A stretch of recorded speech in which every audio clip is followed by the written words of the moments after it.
ప్రతి ఉదయం యేసుతో ఆశీర్వాదముల సమయం.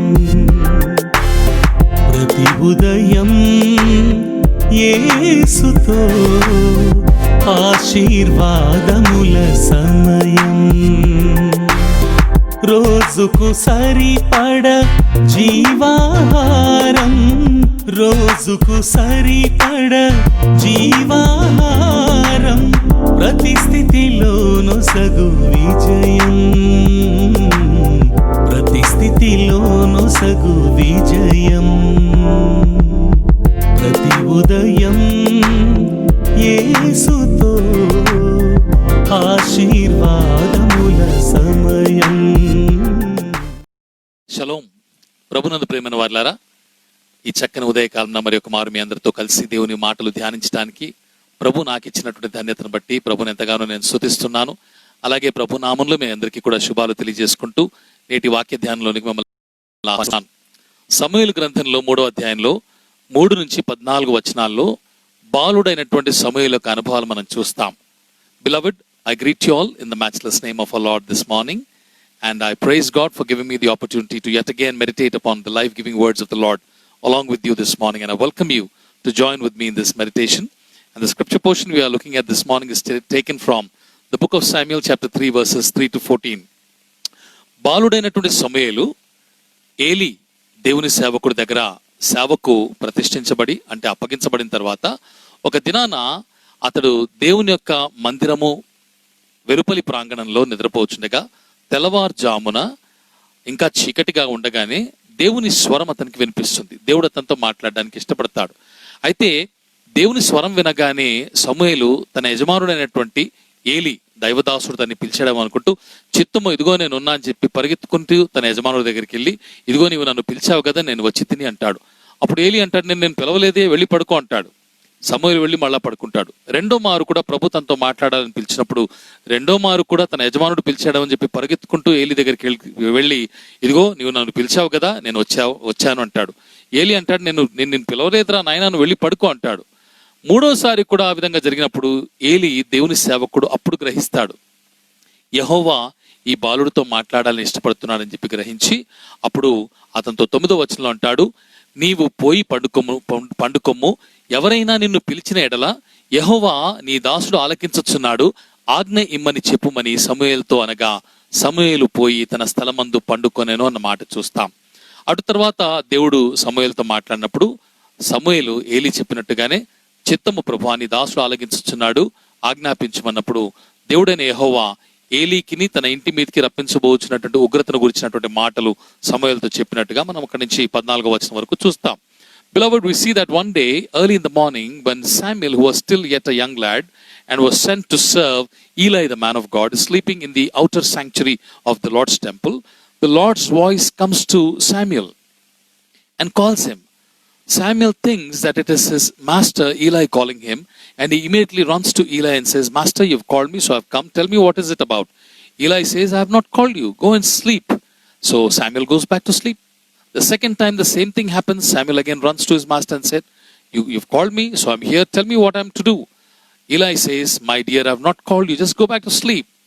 Third time it happens the same way, and this time the man of God, Eli, realizes that the Lord God is trying to speak to Samuel. And in verse 9, he tells Samuel, Therefore Eli said to Samuel, Go lie down, and if he calls you, you shall say, Speak, Lord, for your servant hears. So Samuel went and lay down in his place. And this time, since Samuel knew very well that the Lord is trying to speak to him, he opens his ears and is attentive. And when the Lord calls him, he says, Yes, my Lord, I'm here. Let me know what is it that I need to do for you. Then the Lord comes and tells Samuel what exactly is going to bring about upon Eli and his evil sons in the days to come. కాబట్టి దుష్టులైనటువంటి ఏలీ కుమారుల మీదను ఏలీ కుటుంబం తెలిసి కూడా ఏలీ అడ్డుకొనలేదు కనుక తన కుటుంబం మీద దేవుడు తీసుకురాబోచినటువంటి భయంకరమైనటువంటి ఉగ్రతను గురించి సమూయేలుతో చెప్పినట్టుగా మనం చూస్తాం. ప్రభునందు ప్రేమైన వారులారా, ఈ వాక్య భాగాల్లో నుంచి 2 వచనాలు ప్రాముఖ్యంగా మనం ఆధారం చేసుకుని ఇది నాన్న కొన్ని సత్యాలు నేర్చుకోవటానికి మనం ప్రయత్నం చేద్దాం. 7వ వచనంలో చూసినట్లయితే సమూయేలు అప్పటికి యెహోవాను ఎరుగకుండెను. యెహోవా వాక్కు అతనికి ఇంకనూ ప్రత్యక్షము కాలేదు. బాలుడుగా ఉన్నటువంటి సమూయేలు ఇంకనూ యెహోవాను ఎరగలేదు గనుక దేవుని స్వరాన్ని విని కూడా అతను గ్రహించలేకపోయాడు. అప్పుడు 9వ వచనంలో ఏలి అన్న మాటలు, నువ్వు వెళ్ళి పడుకొనుము, ఎవరైనా నిన్ను పిలిచినడల యెహోవా నీ దాసుడు ఆలకించుచున్నాడు, ఆజ్ఞ ఇమ్మని చెప్పు అని చెప్పినట్టుగా చూస్తాం. నీ దాసుడు ఆలకించుచున్నాడు. చూడండి, సమూయేలు బాలుడు గనుక ఇంకనూ దేవుని యొక్క స్వరంతో అనుభవం లేదు గనుక దేవుడు మాట్లాడుతున్నట్టుగా, దేవుడు పిలిచినట్టుగా అతడు గ్రహించలేదు. We see in verses 7 and verses 9 this morning as the base verses for our meditation, where it says, Now Samuel did not yet know the Lord, and the word of the Lord had not yet been revealed to him. Samuel was yet a young lad. He had not yet come into contact with the Lord. He had not yet experienced the Lord, and therefore he was unable to recognize the Lord's voice and differentiate it from his master's voice. Therefore, in verse 9, his master Eli tells him, Go and lie down, and if he calls you, you shall say, Speak, Lord, for your servant hears. These are the two primary verses that we need to remember this morning. బాలుడుగా ఉన్నాడు కనుక సమూయేలు గ్రహించలేకపోయాడు. ఇది నాన్న అనేక మంది క్రైస్తవులు ఇంకనూ బాల్య దశలోనే, ఆధ్యాత్మిక బాల్యంలోనే ఉంటున్నారు. అందును బట్టి దేవుడు అనేక మార్లు వారితో మాట్లాడడానికి ప్రయత్నం చేస్తున్నా కూడా దేవుడు మాట్లాడడం లేదులే, ఇదిగో ఇలాంటి దైవ సేవకులు మాట్లాడుతున్నారు, వాళ్ళు ఏదో వాళ్ళు ఇష్టం వచ్చింది బోధిస్తున్నారు, మనం వింటున్నాం, కాలక్షేపం జరిగిపోతుంది, ఓ రోజు గడిచిపోతుంది, ఏదో వాక్యం విన్నాం అనేటువంటి మాటలతో సర్ది పెట్టుకుంటున్నారు. కానీ దేవుని సేవకుని ద్వారా దేవుడు మాట్లాడుతున్నాడు, తన స్వరాన్ని వినిపిస్తున్నాడు అనేటువంటి ఆలోచన కానీ, గ్రహింపు కానీ చాలా మందికి లేకుండా పోవడం చాలా బాధాకరమైనటువంటి సత్యం. అందును బట్టే చాలా మంది ఇంకనూ ఆధ్యాత్మికంగా బాల్య దశలోనే ఉండిపోతుంటున్నారు, ఎందుకంటే దేవుని స్వరంతో అనుభవం లేదు. ప్రభునందు ప్రియమైన వారలారా, many of us in spiritual childhood, and therefore we are unable to recognize the Lord's voice, and many times we mistake the Lord's voice when it is preached to us by men of God and servants like me.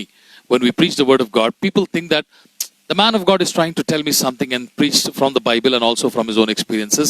Therefore, I might like to listen, I might not like to listen, I might want to ingest what he's telling me, or I might want to just forget about it. People do not realize that the Lord God himself is trying to speak through his servants, humble servants and worthless servants like me. ఇది నాన్న చూడండి, ఒక ప్రాముఖ్యమైన విషయం మీతో చెప్తాను. వినుట వేరు, ఆలకించుట వేరు. There is a difference between hearing and listening. Hearing is just receiving the sound vibrations into your ear and let it go. In the course of the day, when we do so many things, we keep hearing a lot of sounds. We don't pay attention to all of those sounds. Many sounds happen around us. We don't pay attention to all of them. But when we listen to something, listening is all about paying attention, receiving those vibrations, which send signals to the brain, and then the brain analyzes those signals, and then you actually start thinking about the sounds that you heard. That is the difference between hearing and listening. Vinuta alakinchta veru. Vinuta ante శబ్ద తరంగాలు మన చెవుల్లోకి చొచ్చుకొని పోవడం.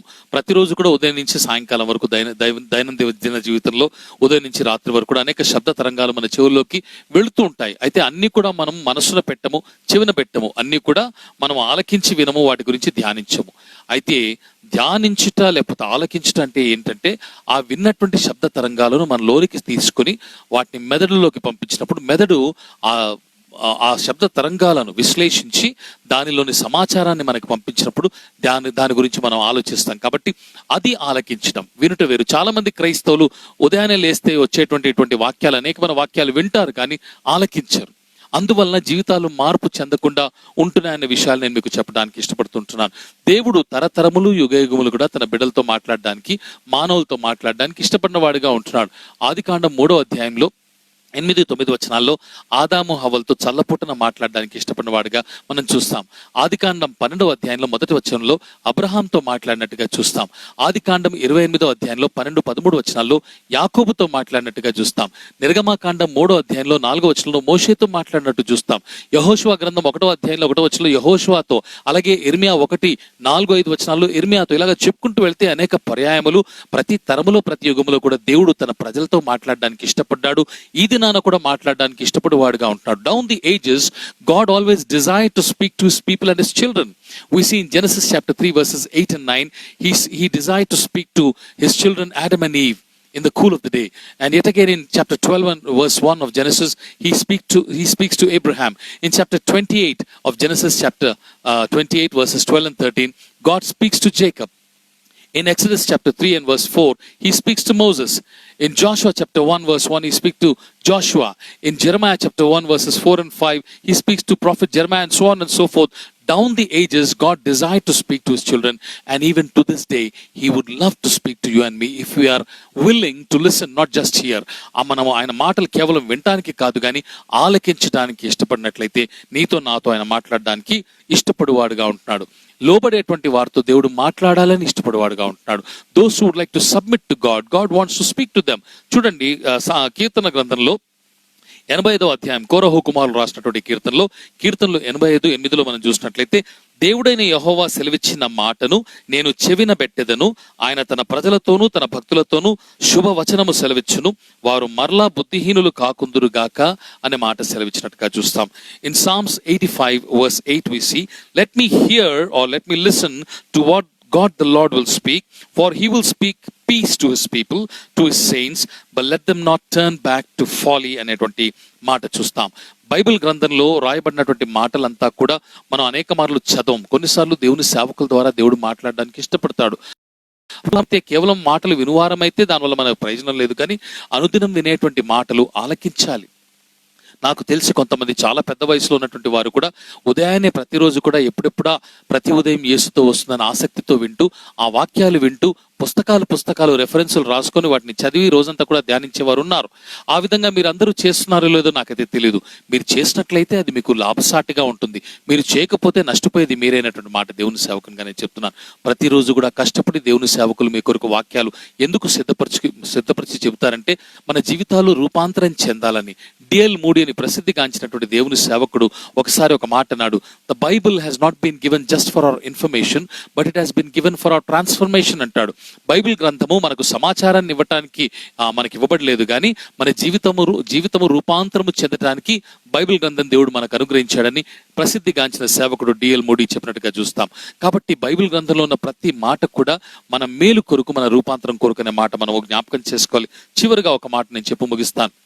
లూకాసు వార్తలు కూడా 10వ అధ్యాయంలో 38 నుంచి 42 వచనాల్లో బేతనియా అనేటువంటి గ్రామంలో లాజరు ఇంట్లో యేసు ప్రభు ఒకసారి ఒక సందర్భంలో వెళ్ళినప్పుడు అతని సహోదరి మండలైనటువంటి మరియా మార్త అతన్ని స్వీకరించి ఇంట్లో కూర్చోపెట్టుకున్న తర్వాత మార్త వంటింట్లోకి వెళ్ళి ప్రభు వచ్చాడని చెప్పి విస్తారమైన పనులతో తొందరపడుచుండగా మరియా మాత్రం ప్రభు పాదాల చెంత కూర్చున్నప్పుడు మార్త వచ్చి, ప్రభువా, నా సహోదరి నాకు సహాయం చేయకుండా ఉంది, నీకు అది ఇష్టమేనా, తను వచ్చి నాకు సహాయం చేయమని చెప్పినప్పుడు ప్రభు అంటాడు, నీవు విస్తారమైన పనులు నువ్వు పెట్టుకున్నావు, అయితే మరియా ఉత్తమమైన దాన్ని ఎన్నుకున్నది, అది తన యొద్ద నుంచి తొలగించబడదు అంటాడు. కాబట్టి దేవుని మాటలు శ్రద్ధగా ఆలకిస్తేనే మన జీవితాలు బాగుపడతాయి. యొక్క కడవరి దినముల్లో దేవుని మాటలు కరువైపోయేటువంటి దినములు రాబోతున్నాయి కనుక ఈ భయంకరమైన చివరి దినాల్లో ఎక్కువగా మనము దేవుని మాటలు ధ్యానించాలి. అక్కడ సమూయేలు గ్రంథంలో 3వ అధ్యాయంలో ప్రారంభంలో మనం చూసినట్లయితే 3వ వచనంలో, దీపము ఆరిపోక మునుపు సమూయేలు దేవుని మందసమున్న యెహోవా మందిరంలో పండుకొని ఉండెను అనేటువంటి మాట చూస్తాం. దీపము ఆరిపోక